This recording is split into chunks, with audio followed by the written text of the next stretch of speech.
escolhi hoje para nós a nossa reflexão para essa leitura bem rápida, não vou ler todo, mas é um material que eu estou revendo, que é um texto sobre a identidade da alma. E o autor ele faz umas conexões muito interessantes. Eu gostaria de pedir licença, né, à espiritualidade, à casa que ancora esse nosso trabalho, para fazermos essa leitura. Ele diz: observe seus pensamentos. E o texto ele vem tratando de nos reconhecermos a nossa identidade de alma, e vem pontuando vários elementos. Eu vou ler só um pedacinho para fazermos a nossa prece como processo de meditação e para esse momento de diálogos, né? Porque a ideia é um ciclo de conversação. Então, quem tiver também questionamentos durante o processo da exposição do Kleber, pode ir colocando aqui no nosso chat, ou então pede licença ao Kleber, né? E, o Kleber, eu também quero falar um pouquinho, e sabe lá, se ele não dá a oportunidade, eu vou. No meu momento, eu vou dar oportunidade para todos falarem. Mas deixa eu ler essa mensagem. É bonita. É a mensagem da manhã, da reflexão de observe seus pensamentos. E diz o seguinte: se os nossos pensamentos fossem capazes de criar realidade, estaríamos em apuro. Imagine se cada pensamento seu se tornasse real. Eu me odeio, queria estar morto. Odeio aquela pessoa ou queria que ela morresse. Sou uma pessoa terrível e mereço tudo de ruim que está acontecendo comigo.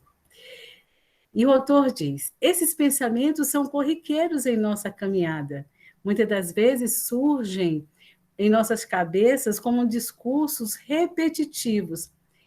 Imagine só, e ele faz uma pergunta: imagine só, se esses pensamentos se tornassem realidade de uma hora para outra, como que nós estaríamos resolvendo as nossas situações?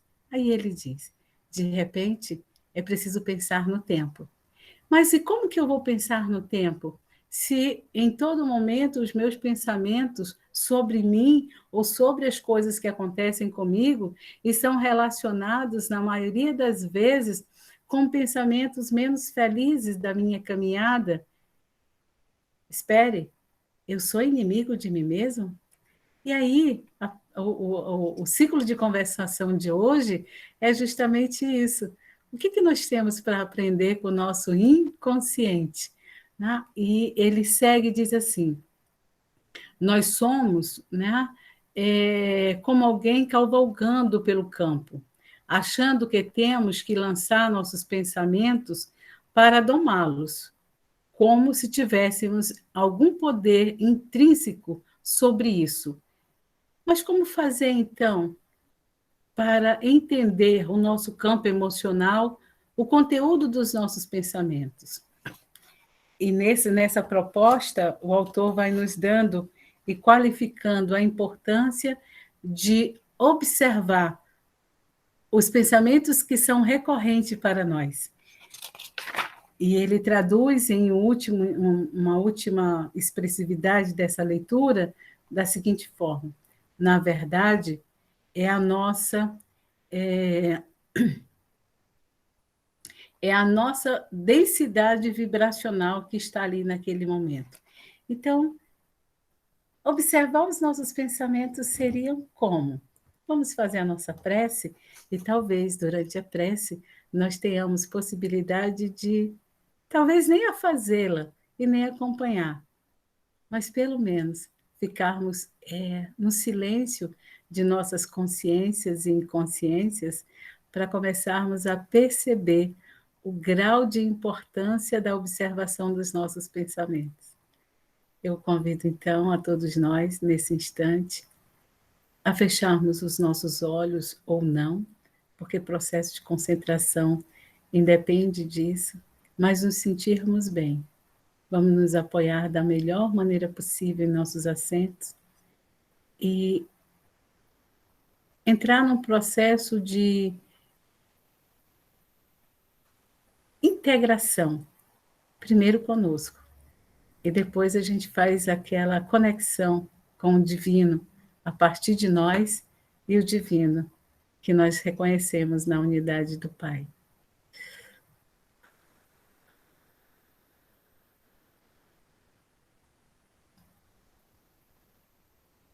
Divino Messias,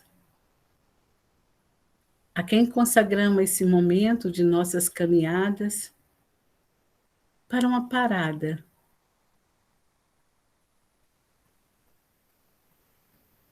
para um processo de escuta, para um instante preciso em que os nossos níveis de vibrações eles são os mais diferenciados possíveis. Assim, Senhor, nós vos agradecemos a oportunidade de ter ouvidos de ouvir, olhos de ver, coração de sentir, mas principalmente a compreensão que possamos, a partir de hoje, a partir desse momento do nosso diálogo, estabelecer não com o outro, mas com os outros de nós mesmos. E compreendendo esses outros de nós mesmos, sejamos capazes de fazer a conexão convosco. Talvez não mais para pedir, mas para agradecer as oportunidades, diversas oportunidades da vida que temos. E no silêncio, Pai, sermos capazes de entender as respostas ou incentivos para continuarmos íntegros em nossas caminhadas. Assim, rogamos nesse instante que a espiritualidade amiga, que ancora as nossas atividades do Centro Espírita Amor e Caridade, seja conosco, integrando os nossos pensamentos em um único propósito de entendimento de nós mesmos. Ser conosco, Jesus, nessa caminhada de autodescoberta de nós mesmos, agora e sempre. Gratidão, gratidão a todos e todas. E eu vou pedir licença ao Kleber, antes de passar a palavra a ele, para fazermos a nossa proteção da nossa sala. Eu gostaria de pedir, se o nosso irmão Humberto estiver conosco, ou a nossa irmã Jaqueline, que possa fazer a nossa proteção, para que todos nós estejamos bem mais do que ouvindo uma palestra, mas conectados com essa unidade. Jaque, Humberto, quem poderia... Para todos a permanecerem de olhos fechados, rogamos a espiritualidade amiga do Centro Espírita Amor e Caridade, que através do Farol de Maria, podemos criar a nossa pirâmide de proteção alta, beta, gama, delta, epsilon. Que estejamos todos conectados a partir de agora, e que a espiritualidade amiga nos proteja, nos dando sempre a oportunidade de estarmos juntos. Gratidão, Humberto, gratidão. Bem, Kleber, eu sem delongas, não preciso fazer muitas apresentações, se o Kleber quiser dizer mais alguma coisa, né, sobre a pessoa de si, mas eu gostaria de dizer para vocês que eu estou apresentando um amigo, né, um companheiro, e principalmente, assim como os nossos outros colegas são, um ótimo terapeuta e pedagogo da vida, da espiritualidade, no sentido de pensar a ideia que vem do estudo que ele realiza e né, um bom psicólogo. Então, entre um bom psicólogo, eu digo para vocês, ele é um ótimo pedagogo, sabe passar as informações como ninguém. Gratidão. E essa sala é para que possamos nos comunicar. Assim, quem quiser fazer alguma pergunta durante o processo da apresentação do Kleber, podem fazer, que depois, ou eu mesmo chamo para que vocês façam a pergunta e conversem diretamente com o Kleber, ou então eu as faço. Mas eu prefiro pensar em que vocês mesmos possam abrir a telinha. Kleber, meu amor, é com você. Então, obrigado, Jorge. Boa noite a todo mundo. Né? Mais uma vez, obrigada por estarem aqui conosco novamente. Embora eu vá falar de algumas coisas da academia, de teoria, que é desse ponto que eu gostaria que nosso papo partisse. Mas não é uma palestra acadêmica, muito pelo contrário, é um bate-papo. Mas eu sempre gosto de partir de algum ponto racional, né, para a gente depois ir sutilizando a coisa e chegando mais nesse espaço mais desconhecido, mais desafiador. Bem, a Georgia sugeriu que a gente fizesse hoje uma fala sobre essa diferença entre inconsciência e consciência. Eu acho o tema assim fantástico, porque é exatamente tudo isso que a gente está vivendo o tempo todo, né? Como é desafiador a gente fazer escolhas e a gente ter consciência das escolhas que a gente está fazendo, ou já fez, ou vai precisar fazer. Né? Nunca é fácil fazer escolhas, porque a maior parte das escolhas que a gente faz, elas pressupõem uma aposta. Você vai ter que apostar. A gente não tem certeza se vai dar certo ou se vai dar errado, se vai sair do jeito que a gente esperava ou não. Então, um grande filósofo que foi Jean Paul Sartre disse que o ser humano ele é condenado à liberdade, a liberdade de fazer escolhas. Então, olha só que pesado é esse fardo que a gente carrega. Todo tempo eu vou ter que fazer escolhas. E se eu não fizer, alguém vai fazer por mim e pode não ser uma coisa lá muito boa. Agora, como é que a gente faz escolhas acertadas na vida? O ideal seria que a gente já viesse ao mundo, já encarnasse com um manual de instruções. Não é o nosso caso, infelizmente. Então, a vida nos encarrega dessa tarefa de nos autodescobrir, né, de nos autoconhecer. E para quem vive na ignorância ou não sabe, talvez seja uma coisa até muito boa, né? Mas a vida ela exige isso da gente de alguma forma.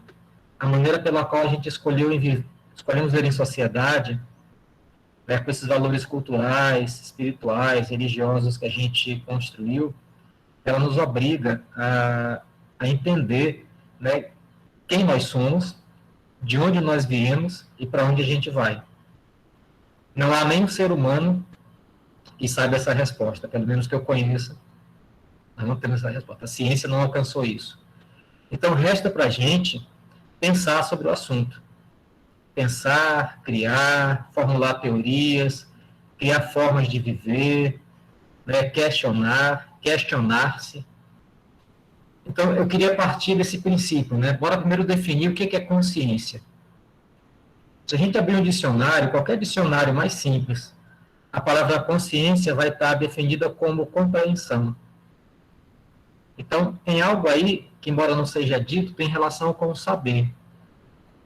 A palavra, o saber e conhecer. A palavra conhecer vem do latim, cognoscere, que significa aprender. Então, o que é isso de aprender? É você trazer para o campo do subjetivo, trazer para o mental, um conhecimento sobre algo, sobre alguma coisa, que ele não sai mais de você. Você vai ser capaz de abstrair, né? Como abstração seria isso, eu fechar meus olhos e de repente eu posso ir no Centro Espírita Amor e Caridade, passear por lá, sem sair daqui. As impressões daquele espaço, elas estão gravadas na minha consciência, estão gravadas na minha mente. Então eu posso até me lembrar, nesse passeio, dos aromas que eu sinto por lá, da cor da parede, de algumas falhas na construção, do clima daquele lugar. Então, eu aprendi a imagem física do Centro Espírita Amor e Caridade na minha mente, eu sou capaz de fazer um passeio. Conhecer é mais ou menos isso. Quando a gente fala que conhece, a gente quer dizer que a gente sabe. E esse saber, ninguém tira da gente. Porque não é um saber que ele é falado, ele é vivido, ele é vivenciado, você descobre. E aí que está. A consciência é justamente isso. Ela pressupõe um ato de descoberta. ou um ato de uma realidade que se desvela, que se revela para a gente. E ninguém tira isso da gente. Agora, qual é o problema? O grande problema não é mais epistemológico na questão do saber, do conhecer o mundo, a realidade. É quando a coisa está dentro da gente.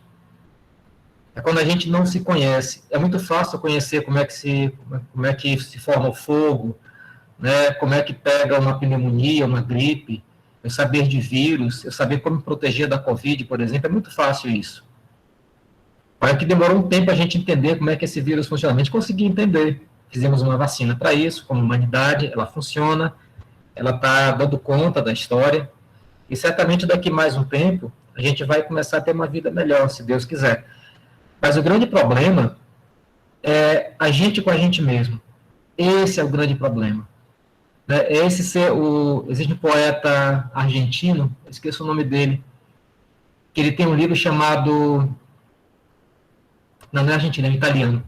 Ele fala, o homem, esse desequilibrado. E a gente é desequilibrado por natureza. Por quê? Aí é que está. Porque a maior parte do tempo a gente está vivendo na inconsciência. A gente vive sem saber o que a gente faz e por que a gente faz. Quando Freud vai criar a psicanálise, a partir do trabalho dele com as histéricas, e com os histéricos também, né, aquelas pessoas que faziam sintomas físicos, sem necessariamente estarem doentes com uma patologia física, ele vai começar a postular uma dimensão mais profunda da mente. E é quando ele vai ter essa noção de que existe todo um sistema mental que não está ao nosso alcance. E aí ele vai dar o nome disso de inconsciente. Claro que alguns autores, alguns filósofos já sabiam disso. Já sabiam que existe uma instância mental que ela é um tanto quanto inacessível à nossa consciência. O que Freud conseguiu fazer foi entender como isso funciona e saber intervir nessa inconsciência, nesse inconsciente, fazer ele aflorar. Então, quando ele descobre isso, ele vai criar a psicanálise, que é uma ferramenta que a psicologia usa até hoje, com bastante sucesso. A psicanálise é uma abordagem bastante antiga já tem mais de 120 anos, né, de que está sendo usada. Embora ela cause polêmica em muitas áreas, mas ela é uma abordagem extremamente eficiente. E comigo foi o que deu certo. Tanto no meu trabalho mesmo, como de autoconhecimento. Eu sou analisado, acho que já tem quase 20 anos. E quando eu comecei a exercer esse trabalho, junto com os pacientes, que eu já comecei a atender ainda como terapeuta. Eu fui terapeuta holístico durante algum tempo. Trabalhava com floral, trabalhava com meditação, trabalhava com reiki. Então, quando a gente fala do inconsciente, a gente está falando de uma instância que ela não é acessível, mas que ela se faz presente no nosso comportamento sem que a gente perceba, sem que a gente se dê conta dela. E aí é que está a história, é que está o barato de tudo. Porque quando você começa a descobrir, começa a olhar um pouco para as nossas ações, aquilo que a gente faz, a gente percebe que muitas vezes a gente está fazendo coisas que a gente não gostaria de fazer, que a gente acha errado, que a gente se sente constrangido, e a gente não entende por que aquilo se repete. Por que isso é tão repetitivo, né? Por que eu ajo dessa forma e faço isso e repito isso durante tanto tempo ao longo da vida sem saber por quê? Como se fosse uma força, né? Uma força superior a mim mesmo que fizesse com que eu fizesse essas escolhas. Freud vai dar um nome a isso de inconsciente, que ele é alimentado pelos desejos mais profundos da gente. Esses desejos que a gente não ousa conhecer. E que de tão pesados que eles são, às vezes, eles ficam camuflados, eles ficam recalcados, eles são retirados da nossa consciência. Então, falando isso, a gente pode pensar que nós temos, basicamente, duas instâncias. Uma consciência, né, que é isso que está animado pelos 5 sentidos. Eu estou aqui, eu estou agora, eu vejo cada um de vocês, ouvirei cada um de vocês nesse momento. Então, tudo aquilo que está no presente e que é captado pelos 5 sentidos, a gente chama de consciência. Ele é encaminhado a essa instância. E tudo aquilo que fica dentro que fica lá no fundo da alma, aquilo que está escondido, aquilo que não está acessível à nossa consciência, a gente chama de inconsciente. Bem, é nesse ponto, né, que nos interessa falar sobre isso. Por quê? Porque aquilo que está consciente, aquilo que vem da nossa consciência é muito fácil de trabalhar. É facílimo. Porque basta eu dar um comando, né, eu resolvo a história. Eu sei, por exemplo, que eu não devo colocar minha mão no fogo. O fogo queima. A minha consciência alerta que se eu colocar minha mão no fogo durante algum tempo, eu vou sentir dor, eu vou sentir queimar, a pele pode descamar, pode criar uma queimadura aí de primeiro, segundo ou terceiro grau, conforme o caso, e eu não vou fazer isso. Então, a minha consciência me alerta. A minha consciência me alerta, por exemplo, de que eu devo fechar minha porta quando eu chego em casa. Que eu devo sair, abrir o meu portão e fechá-lo quando eu sair, para que minha casa fique protegida. A consciência me avisa de que não é legal eu sair de casa sem uma carteira de motorista. Porque se acontecer alguma coisa, passar por uma blitz, meu carro pode ser preso, posso ser multado. A minha consciência me ensina, através do aprendizado e da repetição, de que as leis existem para serem cumpridas, que eu devo obedecer os mais velhos, que eu devo honrar pai e mãe, né, que eu devo respeitar os meus amigos, não traí-los, que eu não devo roubar. Então a gente vai criando uma série de normas e de preceitos que são válidos porque são testados. Isso nos ajuda a viver em comunidade, ajuda a gente a sobreviver como raça, como espécie humana, mas tem algumas coisas que a gente continua fazendo e não sabe por quê. Então, geralmente, essas coisas que a gente faz e não sabe direito por que faz, ou de repente, por que aquilo é tão repetitivo na nossa vida, o mesmo tipo de relacionamento, aqueles relacionamentos mais ruins, aquele mesmo tipo de amizade, aquelas mesmas histórias que às vezes acontecem sem a gente perceber. Isso está na inconsciência.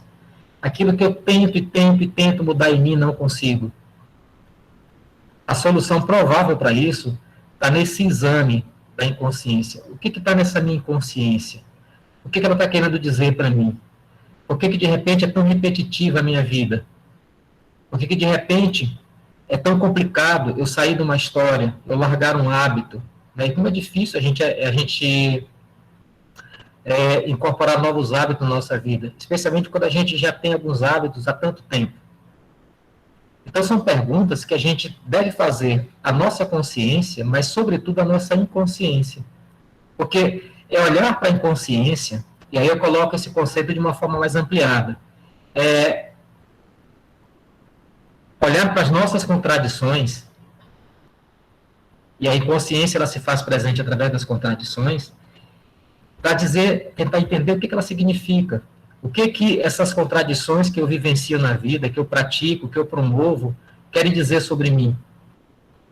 Então, olhar para a nossa inconsciência, olhar para o nosso inconsciente, ou para aquilo que está oculto da gente, que está oculto da nossa mente, do nosso dia a dia, do nosso controle, é a chave para mudanças muito profundas que possam ocorrer na nossa vida, se a gente conseguir olhar para isso. E a maneira pela qual a gente vai poder olhar para essas questões são várias. A gente pode entrar no processo de autoconhecimento, seja, por exemplo, no processo de autocura, aqui promovido pelo Centro Espírita Amor e Caridade, mas pode ser também pela meditação, pode ser pela psicologia, pode ser pelo autoexame. Né? O primeiro paciente da psicanálise foi nada mais, nada menos do que o próprio Freud. Ele foi o primeiro ser humano que se autoanalisou. Até então, ninguém tinha feito essa proeza. Então, ele atendia as pessoas como médico no consultório e ele era o último paciente. Ele deitava-se no divã e começava a pensar nos sonhos que ele tinha tido, o que eles significavam, o que isso dizia para ele. E ele fez essa descoberta formidável, né, que deu esse livro que marca o início da psicanálise, que é A Interpretação dos Sonhos. Foi publicado em 1900. Então, desde lá, essa história do autoconhecimento, do consciente e do inconsciente nunca foram mais as mesmas coisas. ele conseguiu enriquecer de uma maneira muito, muito bonita, muito interessante esse conhecimento que a gente já buscava há muito tempo. E que estava na fala de muitos filósofos, né? Ele tá em Sócrates, quando fala conhece-te a ti mesmo, sei que nada sei. Estava tudo aí. Mas foi preciso a gente esperar 2000 e tantos anos para um sujeitinho, né, lá da Áustria, na Alemanha, né, ainda na... Esqueci a capital da Áustria agora. Lá em Viena, para ele começar a postular sobre essas questões e dar uma luz. Ao mesmo tempo, a gente vai ver que isso acontece de uma forma paralela nas religiões orientais. O budismo, fantástico, né? Especialmente o budismo tibetano, muito interessante nessas questões. É quando Blavatsky vai visitar os mosteiros tibetanos, que ela vai ter contato com aqueles monges, viviam isoladíssimos, ela vai trazer conhecimentos para a gente que são muito psicanálise. Está tudo lá.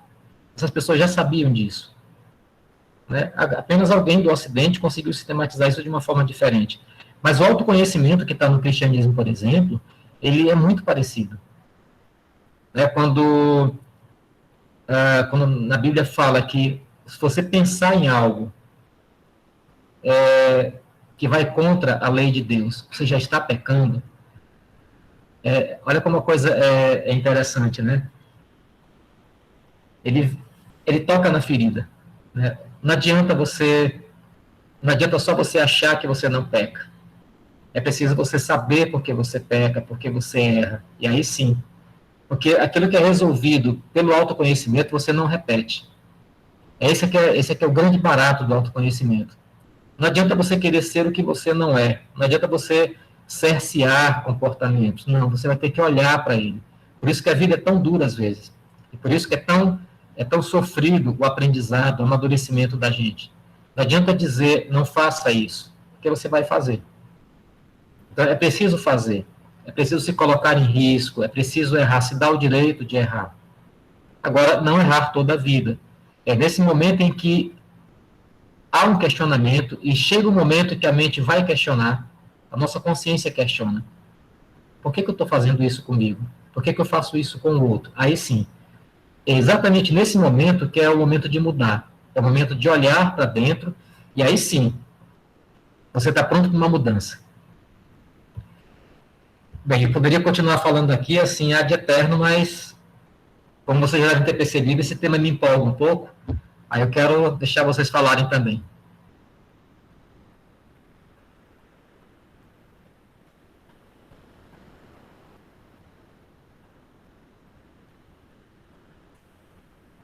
Alguém quer fazer alguma colocação? Olha que coisa boa, ele já apresenta e instiga, né? Vocês viram? Instigante, querendo nos colocar na parede, pensando o quê? A gente vai perguntar sim. Bem, eu não vi ainda, peraí, pode ser que eu tenha passado batida, mas eu não vi nenhuma pergunta. Entretanto, eu gostaria de saber se alguém tem algum questionamento ou... Porque se vocês não tiverem, pode deixar que eu tenha. Né? De colocar na parede, de volta, eu também sei. Enquanto o pessoal pensa, Kleber, ainda sobre a sua exposição, eu queria só que se desse, evidentemente, para a gente alargar a nossa conversa, você pudesse falar eu vou contar a minha história, aliás, a minha história não, o que eu estou querendo perguntar, e aí você vê como você pode responder. Durante a tua exposição, você nos colocou que, na maioria das vezes, nós não temos consciência, né, de como que nós estamos agindo e que, no meu entendimento, tá, Kleber? Parece que seja um ciclo, ou seja, um movimento repetitivo. Desliga aí o microfone que dá isso. Um movimento repetitivo de situações. E às vezes não acontece com a mesma pessoa. Né? Então vamos partir de um relacionamento? Vamos partir de uma ideia de um relacionamento.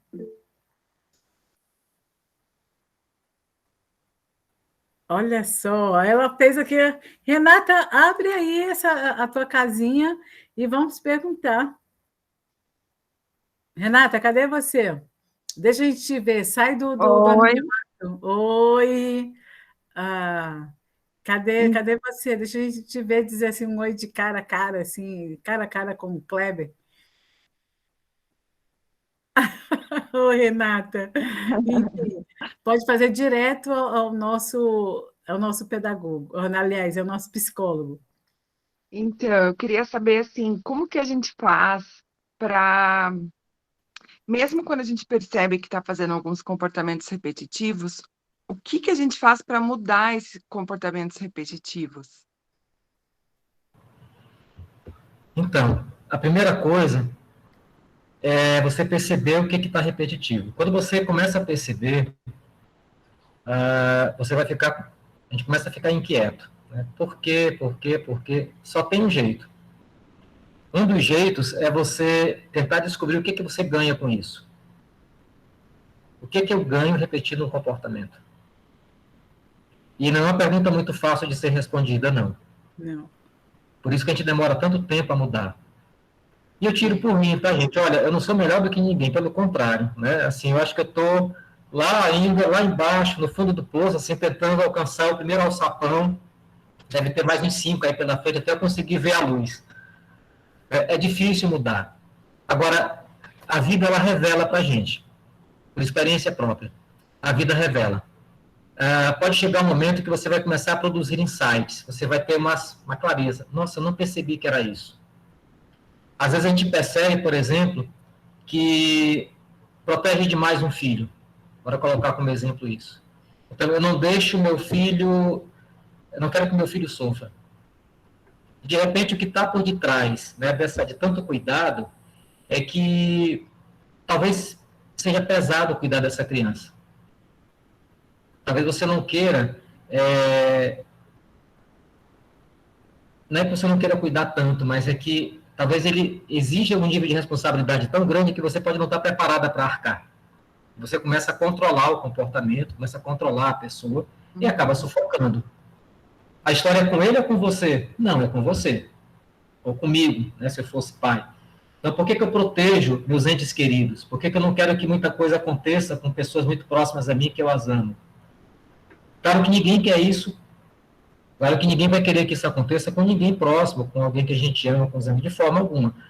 O que eu pontuo é o exagero. Aquilo que é excessivo, que chama atenção, pode ver que tem um probleminha aí. Agora, tem duas maneiras. A primeira maneira é você descobrir e ir a fundo, tentando rastrear o porquê. Por que eu estou fazendo isso? A que isso me responde? A resposta pode demorar, mas ela vem. O outro ponto é você, ao perceber que algo está errado, você começar a tentar agir diferente. Por quê? Porque todo comportamento que a gente adota, que a gente cria, que a gente constrói, ele tem um propósito para a gente.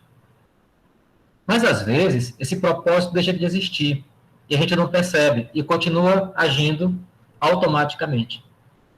Então, o que ocorre aí? Se você começa a se autorizar a agir de uma forma diferente, você muda de lugar. Você começa a testar, você vai perceber que, de repente, vale a pena soltar o teu filho, a tua filha, mais vezes. Deixar que ele aprenda com os erros dele, que vai ser bacana. E isso vai mudando você. Então, exige uma aposta. Né? Aposta no caso, seria o desapego. Desapego, deixo ir. Então, em vez de buscá-lo numa festa, 3 da madrugada, numa balada, não. Chama um táxi para pegá-lo. Né? Falo com o Uber, que é amigo meu. Né? Deixo ele vir sozinho com um grupo de amigos. Faço pactos com ele, faço acordos para que ele não beba e não se coloque em risco. E vou dormir tranquilo. Se algo acontecer, eu vou ter certeza de que eu fiz o meu melhor. Agora, a vida, ela exige isso. Ela exige essa aposta diária naquilo que a gente não conhece. A gente não domina o futuro, esse é o problema também. Seria tão bom, né, se a vida da gente fosse uma sequência de acontecimentos prescritos e previsíveis. Era uma maravilha, mas não é assim. Então, é nessa aposta, é justamente nesse desconhecido que a gente vai ter o prazer de nos conhecer. Obrigada, querido. Kleber, a Beth também está aqui na sala, e pelas a sua resposta e a pergunta dela, e mais a Janete não, meu Deus do céu, peraí, vai com calma. A Jailce, né, que ela disse assim, o que eu ganho, eu não sei, mas é cômodo. E é justamente isso que eu iria tocar em função do processo dos relacionamentos. E a Beth, uma vez a gente conversando sobre... eu dizia sempre, eu não sei se posso, mas eu dizia tanto para a Beth como para todas nós, e dizia assim, não vamos tomar o centro espírita, né, como aquele espaço de que eu vou estar com todas as minhas atividades voltadas para ali, para que eu não viva a minha vida. Eu estou querendo repetir algum padrão de alguma coisa e eu não sei por quê. E aí, quando a gente pergunta, essa pergunta que você faz para a gente é muito interessante. O que eu ganho? Né? E uma vez a gente conversando, eu e a Beth também, a gente se pergunta o que eu ganho permanecendo em uma relação abusiva, vamos supor assim, que eu estava querendo colocar a questão das nossas relações, e relações abusivas não tem nada a ver com casamento, não tem, ela é num contexto geral, ela às vezes acontece entre amigos, às vezes acontece entre irmãos, porque às vezes a gente pensa assim, eu tenho que pensar um relacionamento abusivo, eu só penso no lado que existe um relacionamento entre uma mulher, existe relacionamento entre duas pessoas, e não é. O relacionamento abusivo ele pode acontecer até no nosso setor de trabalho. Sem querer, entre aspas, nós acabamos repetindo procedimentos ou situações que são abusivas. E eu acho que o gancho que você deixa é muito interessante. Primeira pergunta é para nós mesmos. O que eu ganho com isso? Né? Eu ganho... A Jailce disse assim, olha, eu não sei o que eu ganho, mas que é cômodo, e é bem... Talvez a Jailce daqui a pouco converse conosco, e é muito interessante quando a gente coloca essa resposta. É cômodo para mim, porque eu consigo ficar ali, né, e sentindo a presença daquela pessoa. E aí eu vou voltar para o questionamento que eu ia fazer em relação à questão a relacionamentos, porque não importa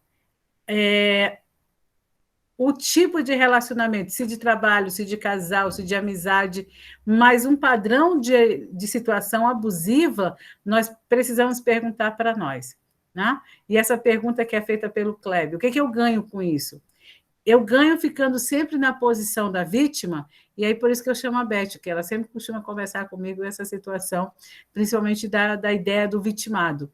É muito fácil nós nos sentirmos vítimas, porque aí nós nos retiramos da responsabilidade que precisamos agir sobre o nosso próprio comportamento. Porque se eu sou vítima, então, peraí, eu sou só vítima, eu não tenho que mudar o meu comportamento, alguém tem que olhar que eu sou vítima. Mas por que o estado da vitimação que eu estou me colocando em um relacionamento, seja ele qual for? É cômodo, né? E talvez fica... agora não deu para ler, não. É cômodo. E, às vezes, ficar na postura de vítima nos exime de responsabilidade. Isso, Renata, é nesse ponto, né? Então, aí é que nós precisamos pensar, esse nosso estágio de vitimação é bom para nós? Até que ponto? Né? E aí vai chegar um momento, e é por isso que muitas das vezes alguns caldos entornam em alguns relacionamentos, a gente, cheguei ao meu limite, eu não quero ir mais para aquele trabalho, eu não quero conversar mais com aquela pessoa, eu não quero mais esse relacionamento, e a gente termina coisas tão bonitas que começamos de forma amarga, porque nós vamos mudando um relacionamento conosco, e essa pergunta do Kleber, ela é fundamental, né? O que eu ganho? E aí eu já percebi, e quando eu saí do meu estágio de vítima, ele não foi bem legal. Eu vou dizer para vocês que todo o meu processo de mudança, ele não foi muito legal, porque eu precisei questionar coisas minhas que eu dizia, não, mas eu não posso questionar isso não, porque eu tenho uma santidade tão boa. Se eu sair dessa comunidade de santidade, como é que eu fico? Mas não era mentindo para mim mesma, e eu estava no estado de vítima que a Beth, uma vez conversando, a gente fez um diagnóstico em estado de vítima, que para uma autoproteção da ideia, né? De como deveria ser o comportamento meu perante alguém ou qualquer outra coisa, você vai aceitando. Mas o primeiro aceite que... Aí, Kleber, eu gostaria que você colocasse uma pimenta nessa questão do aceite, esse lugar de aceitação nosso, na condição de vítima, mesmo porque é cômodo, né, ser vítima, que aí a gente se exime de algumas responsabilidades, nós temos um outro princípio dentro do nosso comportamento, que é o que eu estou aceitando de mim, o que eu estou punindo em mim. Há um processo de punição por trás, ou não, Kleber? É uma pergunta. Georgia, é possível que sim. Agora, eu prefiro colocar da seguinte maneira. O que a gente chama de vítima, eu gosto muito de chamar de queixa. Quando a gente fica muito na queixa, né? E reclama, tá, mas tudo bem. Mas o que eu vou fazer com isso? Muitas vezes, em terapia, eu esperava 1 ano, uma pessoa queixando, e ela não conseguia me ouvir. Um dia, ela conseguiu. Depois de 1 ano e pouco de terapia, eu falei, escuta, eu não sei se você já reparou, mas você está 1 ano e 2 meses só se queixando. A pergunta que eu queria te fazer é essa. O que você vai poder fazer além disso? Aí ela tentou falar, mas eu interrompi dessa vez, não deixei que ela continuasse. Eu digo, não. Porque, pelo que você contou até agora, eu já estou te vendo há 1 ano, 2 meses, 1 vez por semana. Eu já te conheço um pouquinho. Eu sei que você pode fazer mais do que isso. Encerrei a sessão. Na sessão seguinte, ela já tinha arrumado viagem, já tinha arrumado lugar para ficar, já tinha arrumado gente para ficar com o filho, para ficar com o gato, com o cachorro, já tinha arrumado uma segurança para casa, conseguiu pedir uma licença no emprego. Você consegue. O que eu quero dizer é que, em alguns momentos, a gente pode achar que não tem escolha, mas sempre há uma escolha. Agora, com relação a esse comodismo, Jair, eu vou dizer o seguinte, é que a gente tem uma compulsão, uma repetição. É gostoso a gente acordar todo dia e o sol está no mesmo lugar. A gente poder cumprimentar as pessoas que a gente ama, está todo mundo ali, o mundo está no lugar. Agora, experimenta um dia você acordar, tu abrir a porta do portão da tua casa e você vê que não tem mais rua, que as casas sumiram, que o sol não nasceu, que as pessoas foram embora, está só você ali. Olha o impacto que dá. O que ocorre muitas vezes é que, por mais difícil que seja a situação, a gente já conhece tão bem ela e os passos, que ela segue, que a gente tem uma falsa ilusão de que domina. Mas, na verdade, a gente não domina. A gente apenas está fazendo mais e mais sofrer. A Georgia foi muito, muito lúcida, muito perspicaz, quando falou a questão dos abusos. Os abusos, eles não são só físicos. Eles não acontecem só nas relações amorosas. Eles acontecem em qualquer tipo de relação. No mundo organizacional, é muito comum os abusos ocorrerem. Grande parte, uma boa parte das pessoas que ocupam cargos de direção, seja lá em que escala for, não é todo mundo, mas você encontra muita gente perversa nesses lugares. E que não medem esforços para fazer as coisas acontecerem, mesmo que para isso se precise sacrificar a dignidade das pessoas. Entende? Precisa humilhar, precisa impor, precisa puxar o tapete, precisa constranger. Isso acontece. Vai da pessoa querer ficar ali ou não. Agora, chega uma hora que você dá o basta, porque é algo que vem de dentro. E isso que vem de dentro é muito poderoso, porque não dá mais para você dizer que não existe. Não é só uma suspeita, uma suposição. Simplesmente é. É quando você vai começar a falar uma coisa para uma pessoa que te oprimiu, sem você nem perceber o que está falando. Você nem pensou no que falou. Simplesmente saiu. É quando você chega para uma pessoa assim, você é falso. Você falar isso rindo para ela. E aí você vai pensar, mas como é que eu fiz isso? Fez. Porque algo mais forte que você, algo mais consciente que você, se manifestou naquele momento. Eu não falo disso de uma coisa espiritual, não. Eu falo isso do sujeito mesmo, da nossa personalidade, esse lado mais sábio que todo mundo tem. A gente não usa todas as nossas potencialidades, tudo que está aí. Em parte porque a gente foi muito ensinado a obedecer sem questionar. Existe um guru indiano chamado Osho. Eu gosto muito de algumas coisas dele porque ele é bastante libertário nesse sentido. Questione antes de obedecer. Pergunte, se pergunte. Né? Não aceite nada assim de mão beijada, muito prontinho. Veja o que está por detrás disso aí.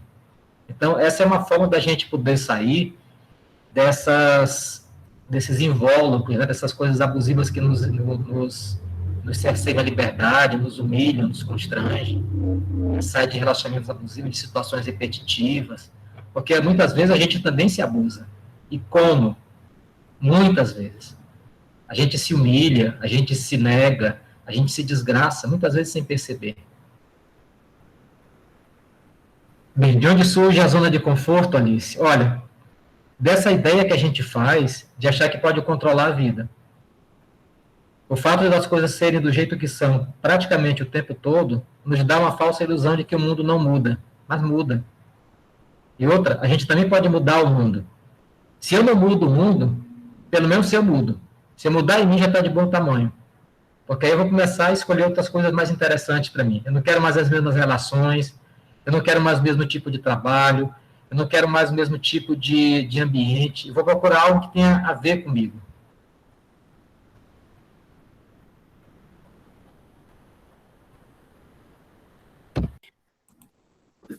Kleber, mas nesse sentido, quando eu busco alguma coisa que tem a ver comigo, eu preciso me conhecer, né? E aí, quando a gente busca se conhecer, um dos comportamentos que eu comigo, né, encontrei que eu tive dificuldade no processo de mudança foi da aceitação.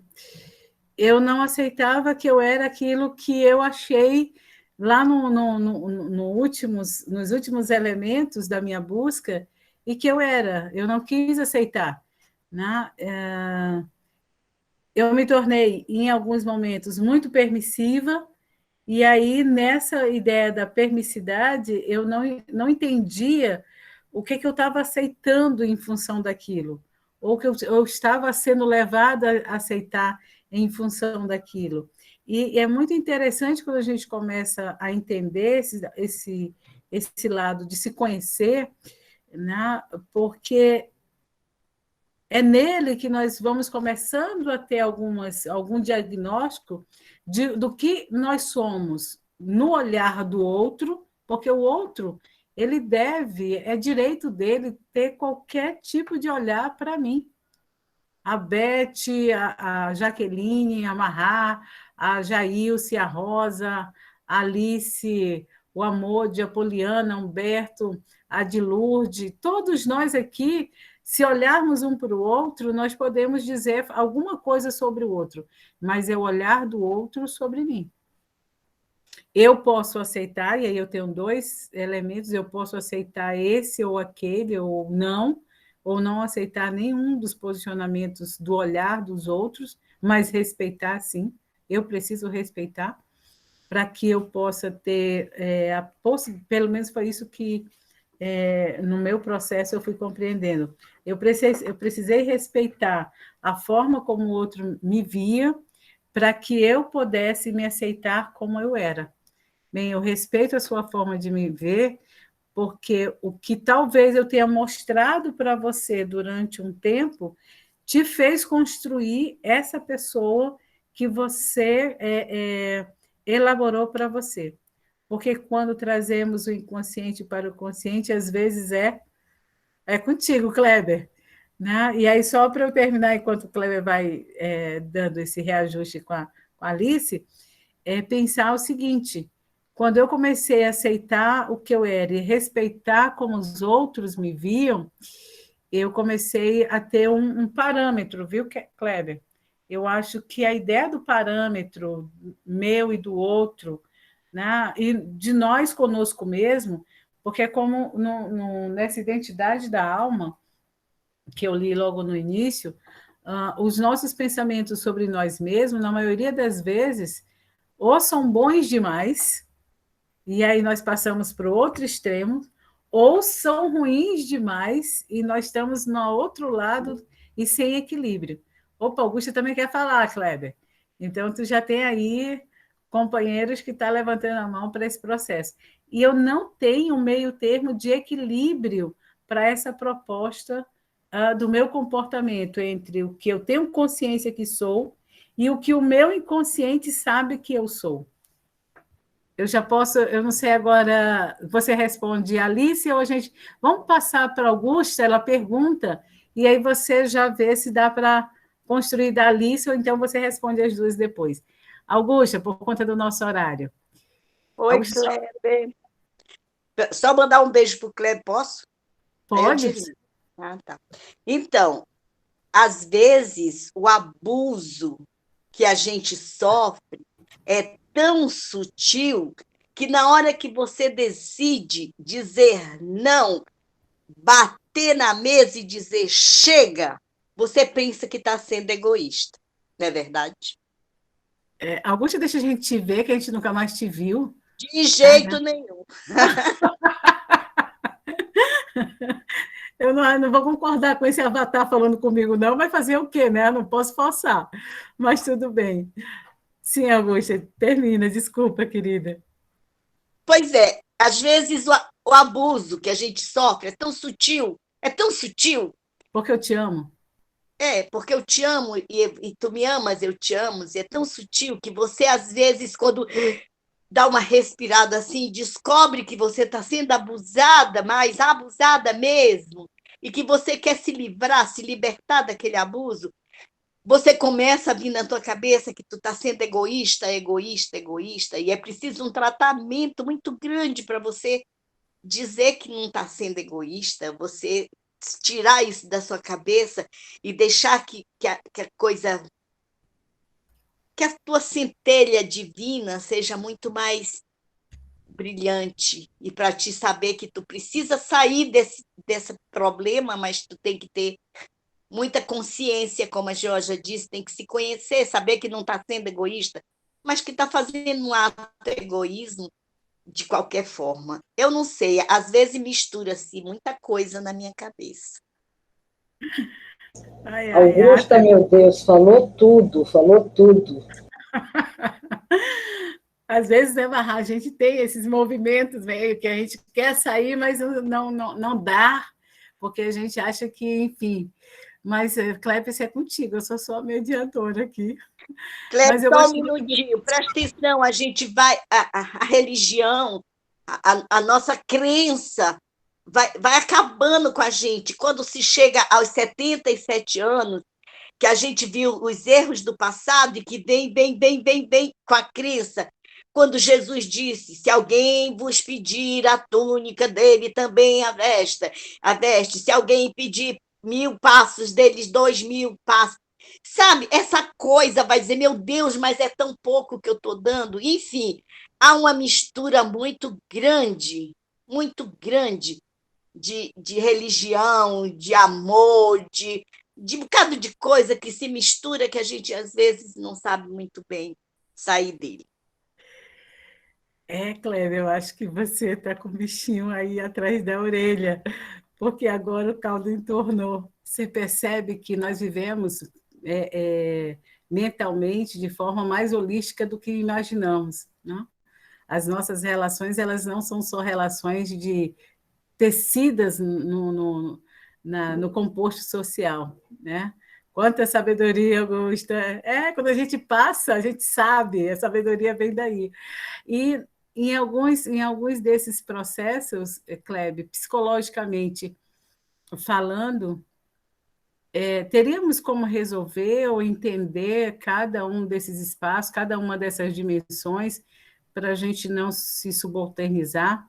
Se fosse de responder do ponto de vista não espírita, mas dentro da ideia religiosa, eu só queria só colocar isso e passar para você. Jesus também nos disse, Augusta, né? Quando ele foi interpelado, perguntado qual o maior mandamento, ele disse: amar a Deus sobre todas as coisas e ao próximo como a ti mesmo. Pergunta que eu faço para você: você está se amando o suficiente para dizer que está recebendo esse amor? É claro que não, que se eu me amasse o suficiente, talvez eu não tivesse descoberto descoberto, não sei se a palavra está certa. Talvez se essa descoberta tivesse sido mais amenizada, mais fria, mais doce, mais consciente, porque o problema é a nossa consciência, porque ela não nos deixa muito bem quando a gente faz algo que não se tem consciência de que está certo. Por isso que eu acho que o amor que nós temos por nós mesmos é muito pequeno para que a gente possa avaliar. Eu não sei se eu me amo, não tenho a menor certeza disso. Eu não tenho, porque como você, eu sou diferente, eu não me conheço bem, não sei nem quem eu sou, nem de onde eu vim, nem para onde vou. Aí é difícil de eu te responder isso se eu estou sendo uma pessoa que estou sendo, que sou amada por mim mesma. É difícil demais. O importante é que às vezes a gente vê que você ama muito os outros. Mas deixa eu passar para o Kleber, para que ele possa nos ajudar. Kleber tem algumas informações aqui no chat também. Se você já quiser usar para conversar conosco. Tá, eu vou começar pelo papo da Augusta, que eu acho interessante, né? Quando ela pergunta por que a gente fica, né, nesse lugar. Por que às vezes o abuso é tão evidente, a gente fica. Muitas vezes, Augusta, a gente passa por um processo de negação. A gente sabe a gente sente que está sendo abusado, mas a gente não acredita no abuso. E a gente começa a colocar algumas razões para justificá-lo. Por exemplo, um sujeito que trata muito mal uma mulher, né, que bate, que abusa mesmo, mas ela vai produzir falas assim: não, mas olha, ele faz isso comigo, mas ele traz tudo para dentro de casa. Não, mas ele é assim porque ele me protege. É só quando ele está com ciúme. Não, mas de fato eu gosto de usar umas roupas assim mais, né, que mostram um pouco mais o meu corpo. Eu sei que ele não gosta, mas às vezes eu gosto de fazer. Eu sei que provoco ele, a culpa é minha. Então, geralmente tem um processo de negação. O outro ponto também é que a pessoa, às vezes, no medo, ela não consegue sair. E não é todo mundo que consegue sair de uma relação abusiva, seja ela qual for, sozinha. Porque o que acontece na maior parte das vezes? A gente não tem parâmetro para identificar um abuso. Essas questões abusivas, elas só passaram a ser discutidas pela nossa sociedade há bem pouco tempo. Há bem pouco tempo a gente está falando de misoginia, de abuso, né, de constrangimento no trabalho, de assédio, muito pouco tempo. Não deu ainda para a sociedade elaborar isso de tal maneira que isso possa fazer parte da nossa cultura e que possa ser, né, transmitido para as próximas gerações. E, ao mesmo tempo, a gente está numa sociedade patriarcal, né, que ela é comandada pelo masculino, isso dificulta muito. Eu mesmo, na faculdade onde eu lecionei, eu tentei fazer alguns debates sobre isso. E foi muito difícil. Eu tive que fazer debate só com as mulheres, porque com os homens eles atrapalhavam. Eles se insurgiam de uma forma tão violenta que inviabilizavam qualquer debate. Então, é como se essa questão do abuso, né, que é alimentada pelo machismo, pela misoginia, pela essa ideia de que a mulher é diferente do homem, é inferior, já tivesse tão entranhado na mente dessas pessoas que eles não conseguem agir de uma outra forma. É quase como se fosse automático. Bem, o outro ponto que eu queria discutir, que a Georgia fala, que é a questão do olhar, né? Ou seja, como é que eu vou me olhar de uma forma justa, né? Como é que, muitas vezes, Georgia, a gente olha para a gente não só com o nosso olhar, a gente olha com o olhar do outro. Né? É um terceiro olhar que entra aí. E, geralmente, esse terceiro olhar que entra, que ele pode ser subjetivo ou não, pode ser apenas pensado por mim, fantasiado por mim ou não, ele é um olhar sempre desfavorável, é sempre um olhar muito crítico, é sempre um olhar destrutivo. E aí, por conta desse olhar, né? Eu nunca sei direito como esse outro ele não se identifica, eu não personifico ele, porque eu já vivi sob a crítica durante tanto tempo. Então, qualquer olhar que eu imaginar ser lançado para cima de mim vai ser um olhar crítico. E o que eu faço com isso? Eu vou tentar sempre ser melhor, sempre exigir mais, sempre ir um pouco mais além daquilo que eu posso dar. Então é aí que a gente se ferra. Transtornos psíquicos como anorexia nervosa não existiam há 50 anos atrás. São novos, são jovens. A gente não fala, não se conhece depressão, transtorno depressivo com tanta frequência como agora na modernidade. Por quê? Né? Por que existem doenças que vêm com a época? Está na questão do olhar. Nós criamos uma sociedade que ela é bastante hedonista, bastante narcisista. A nossa imagem é capaz de falar muito mais, acredita-se, né? E a gente é incentivado a isso, a cuidar muito mais da imagem do que daquilo que a gente sente, daquilo que é afetivo.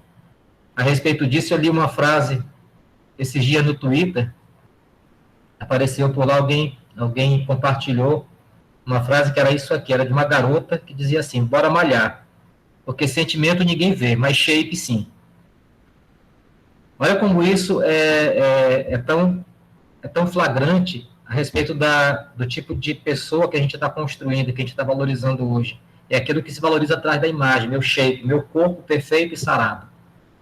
E aí as pessoas são tão vazias, entra numa academia de ginástica, e para você ver aquelas pessoas com uma cara terrível, uma cara triste, você não vê muita alegria ali. O que você vê são pessoas se olhando o tempo todo, ou se vendo o próprio reflexo na frente de um espelho. Isso é terrível. Né? Tentando ter um corpo que talvez jamais vão conseguir por vias normais. E aí se envenenam de anabolizantes, né? Lesam os músculos e as articulações com exercícios que não foram projetados para o corpo delas. Cada corpo é único.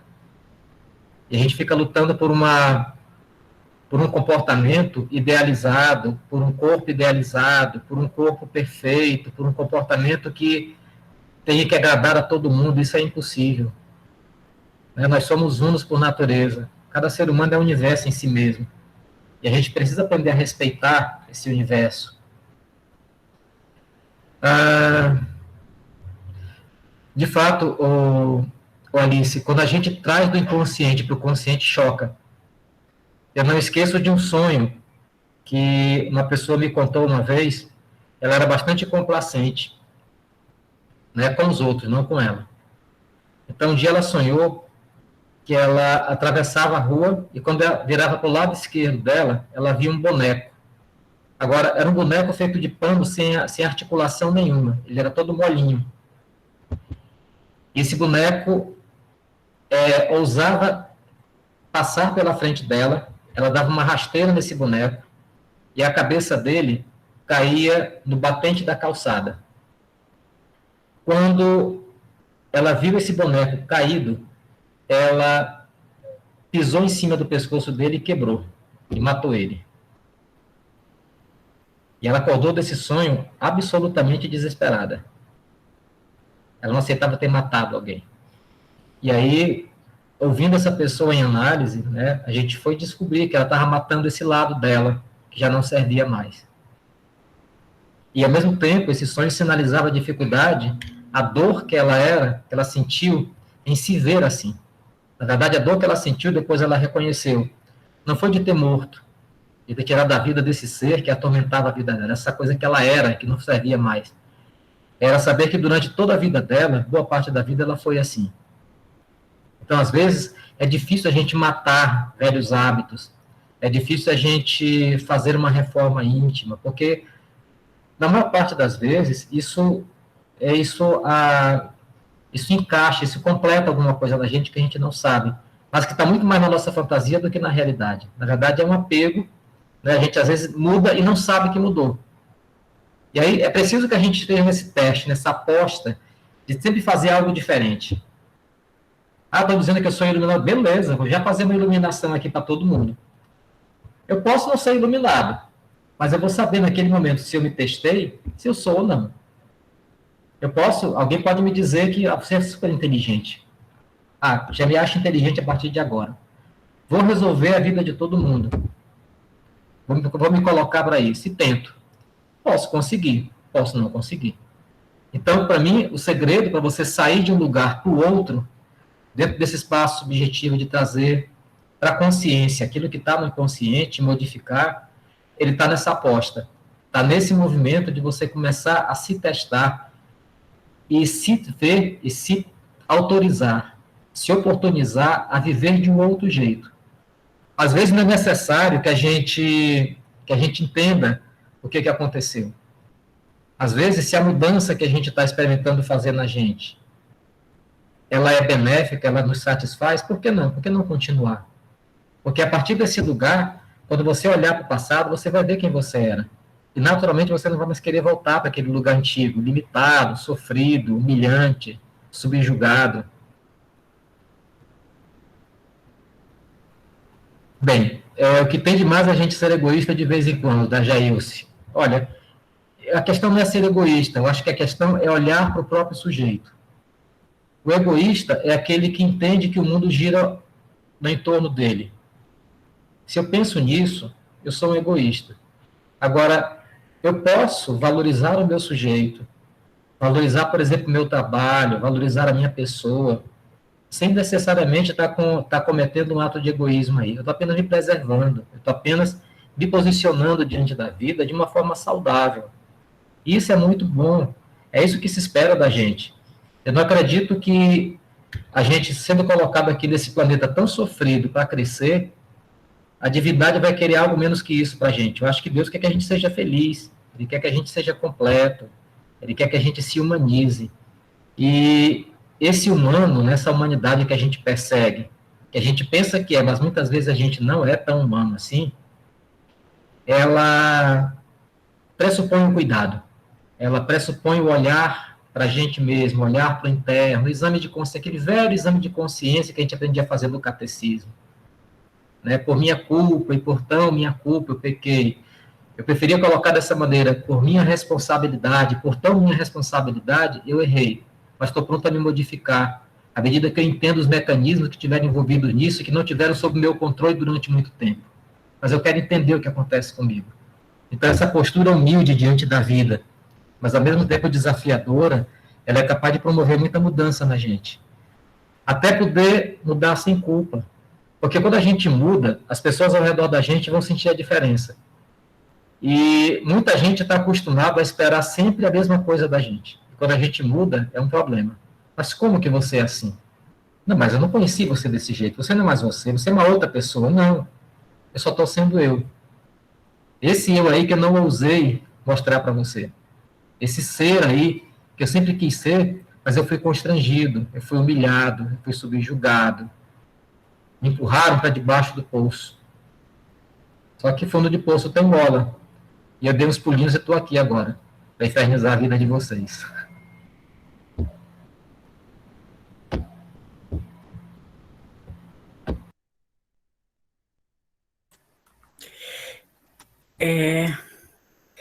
O fato, Kleber, é que esse olhar como o inconsciente vai trazendo para a nossa consciência, a gente só consegue resolver as coisas quando a gente traduz do inconsciente para o consciente, quando a gente toma consciência, né, de tal situação, é que a gente vai possibilitando, vai nos dando a possibilidade de promover as pequenas mudanças em nós mesmos, nas nossas coisas, e aí a gente já para daquela ideia de querer mudar o outro, a gente já sabe que essa situação do comportamento de mudança, né, ela é muito nossa, ela é muito do eu, ela não por mais que você, o Kleber, queira, como psicólogo, me ajudar a 1000 coisas, você só vai poder me colocar diante de mim mesma e eu me recuperar esse ser que eu sou.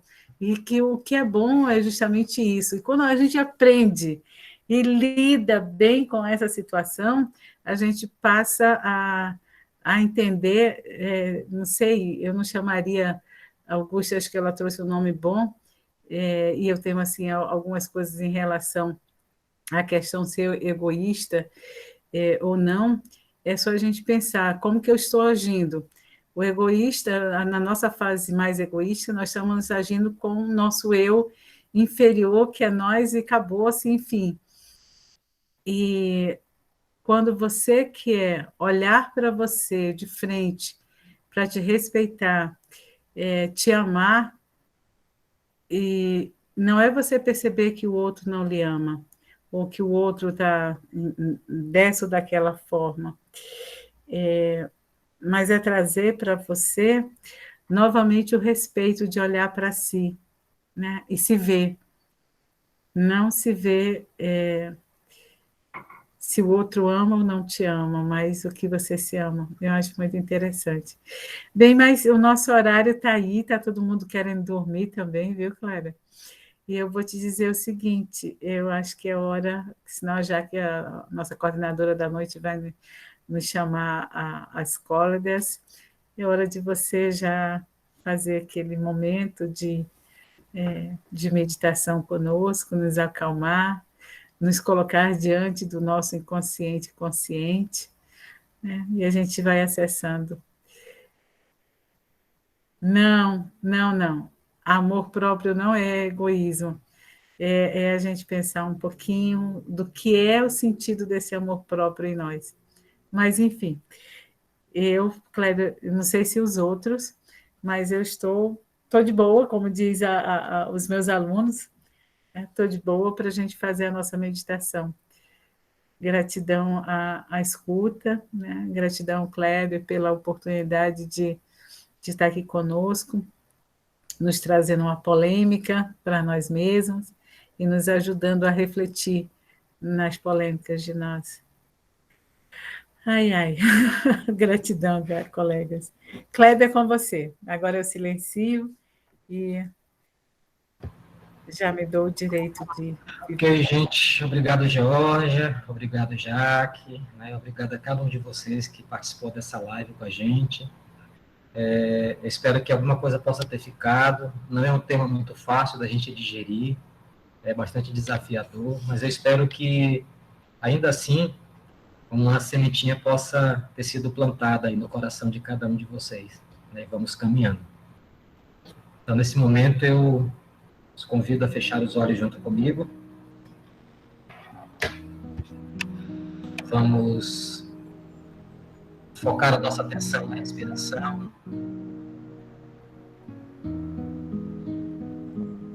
Olhando com atenção o ar que entra, o ar que sai.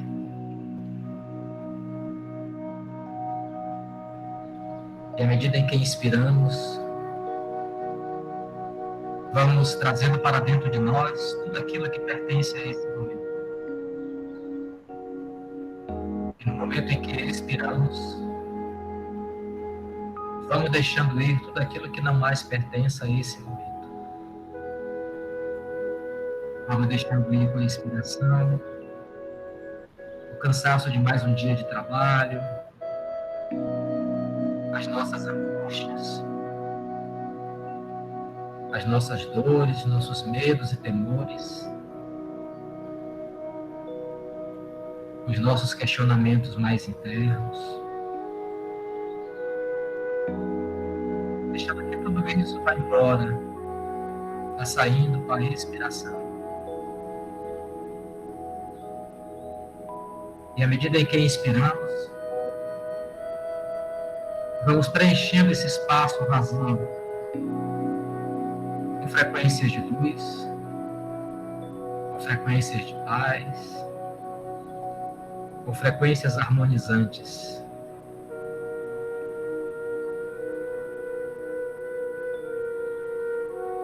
Sentindo, respirando, procurando ir mais fundo nesse processo.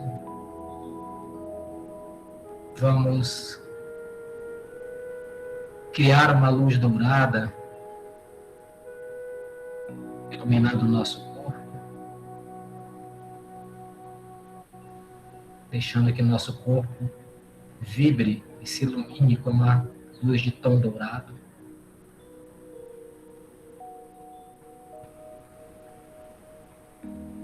Deixando que essa luz vá nos envolvendo,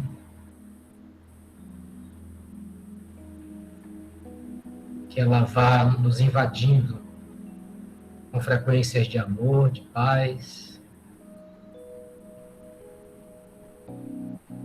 E dessa forma vamos inspirando luz, vamos inspirando amor, vamos inspirando frequências de paz.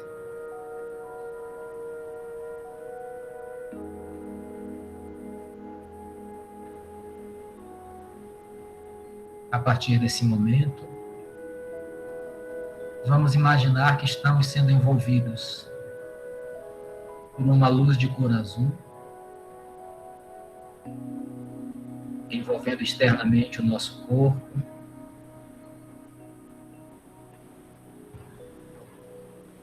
nos trazendo uma sensação de proteção, de calma.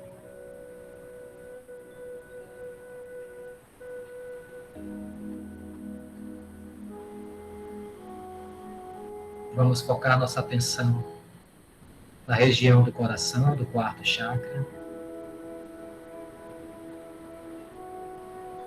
E deixar que desse ponto brilhe uma estrela muito parecida com o Sol.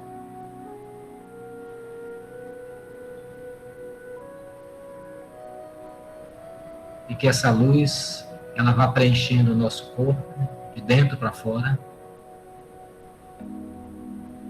iluminando cada parte, cada órgão, cada músculo, cada sistema, cada célula, com essa luz amorosa.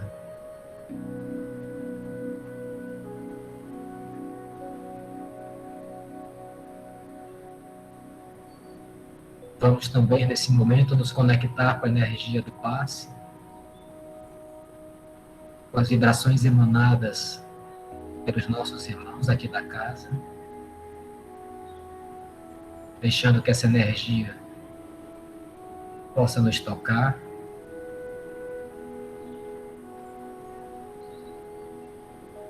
curando o que precisa ser curado, transmutando energias que não mais nos servem e que se encontram estagnadas no nosso corpo.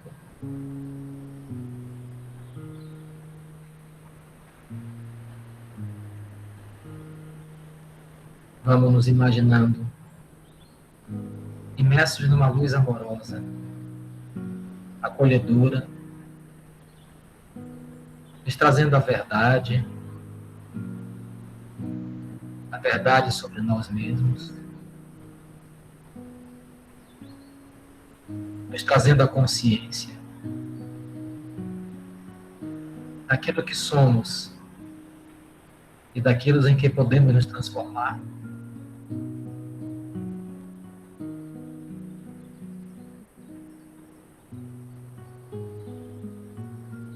Vamos permitir que essas energias plantem nosso coração, semeiem no nosso ser a semente do conhecimento e da mudança, do autoconhecimento que liberta, da mudança que traz a independência.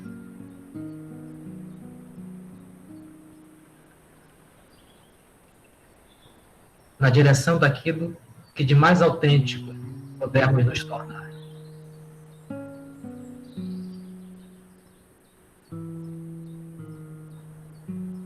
Sentindo, respirando, sem sair da experiência. Vamos nos conectando a cada um de nós presente nesse espaço, para que possamos formar uma egrégora de luz, uma egrégora energética, capaz de emanar essas mesmas energias que estamos recebendo nesse momento. Nada daquilo que recebemos deve ficar apenas conosco. A minha mudança que ser a mudança do outro também. Então, nesse sentido, vamos compartilhar toda essa energia que recebemos, todo esse amor que brota no nosso coração através dessa experiência, através do pequeno aprendizado que tivemos hoje. Vamos permitir que tudo isso seja compartilhado energeticamente com todo o planeta. Essa energia possa envolver a Terra e alcançar cada coração, cada mente, cada consciência.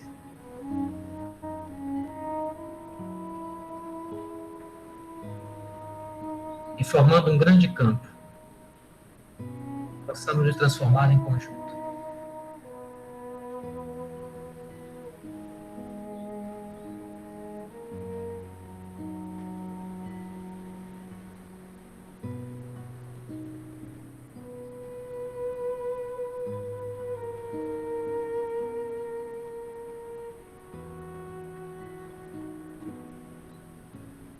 Vamos voltando para esse espaço aqui e agora, com suavidade.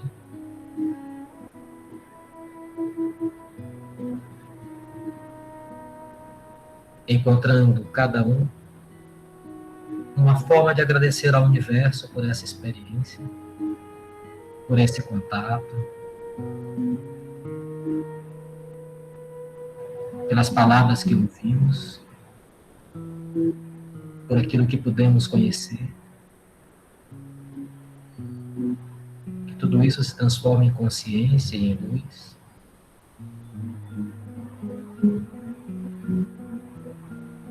E completamente restaurados e harmonizados, podemos abrir os olhos e agradecer por esse momento. Assim seja.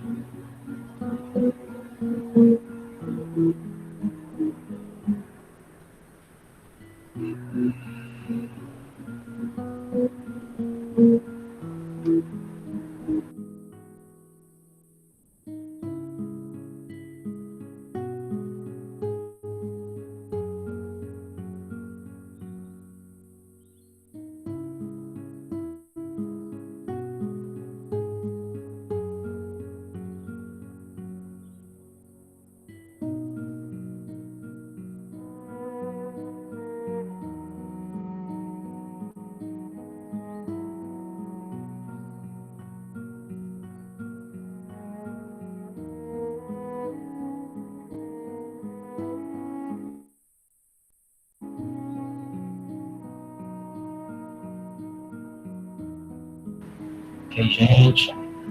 Obrigado a cada um novamente. Bom resto de semana para todo mundo. Nos vemos novamente na próxima oportunidade.